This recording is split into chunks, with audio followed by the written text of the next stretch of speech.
We'll now show you how to do a gallery wrap, which is basically a piece of MDF, whatever thickness that you require, that has a picture mounted onto it and then wrapped around the edges and around onto the back. One thing that you have to make sure of is that the image is approximately 2 inches larger, or 50 millimeters larger than the board that you're going to mount onto. Stage 1 is to laminate the print, which we've already done. Stage 2 is to put the adhesive onto the back of the print.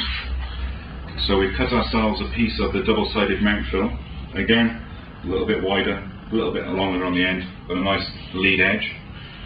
We'll fold the release paper back an inch, 25 millimeters, and again put a crease in it. Move the print out of the way a second. That again gets stuck down onto your carrier board. Smooth that out. To the rollers. Again, catch that first inch in the roller. The material goes up over the top. Stop the beeping. We'll take the print, tack rag it again on the back, making sure there's no dust or debris. And remember that we are putting the adhesive onto the back of the print, so we don't need to put it face up. Line it up in front of the rollers, and again, as we're winding it through, we'll just be taking the release liner off.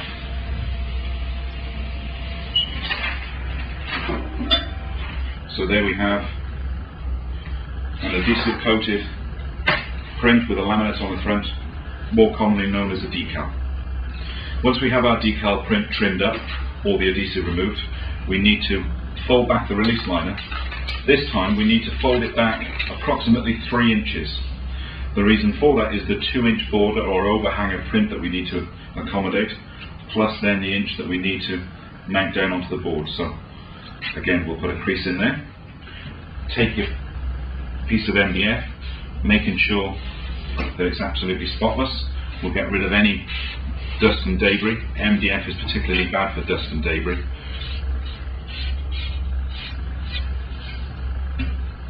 We can then, while the print is still face down, position it using the checker, making sure that it's all lined up and the overhang is fairly equal.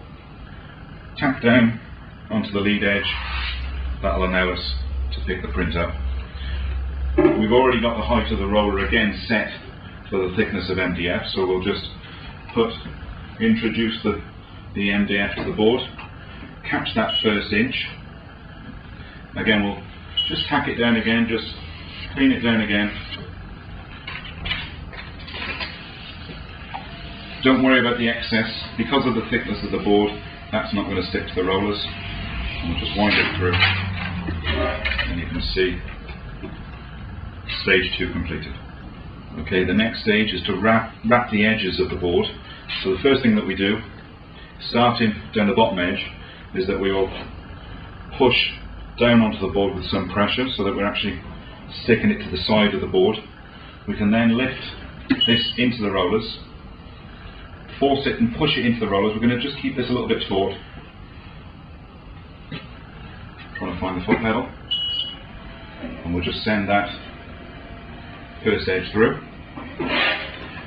We need to, so you can see here that it's nice and tight, we need to repeat the same process on the next edge, and again just pushing down on it into the rollers, push that into the rollers, keeping that a little bit out of the way.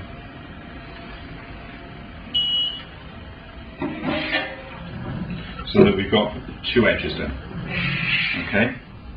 Now we'll look at the corners, which is commonly known as a parcel wrap. The way to do this is to start on one of the corners, actually feel for the corner of the board through the print. You can then fold it in on itself, put a physical crease onto that side. The top flap will squeeze together and fold down. Then the outer we will fold over the top, and again back into the rollers just to make sure that it's adhered properly. So Once you've completed all 4 sides of the gallery wrap, there you have the finished article.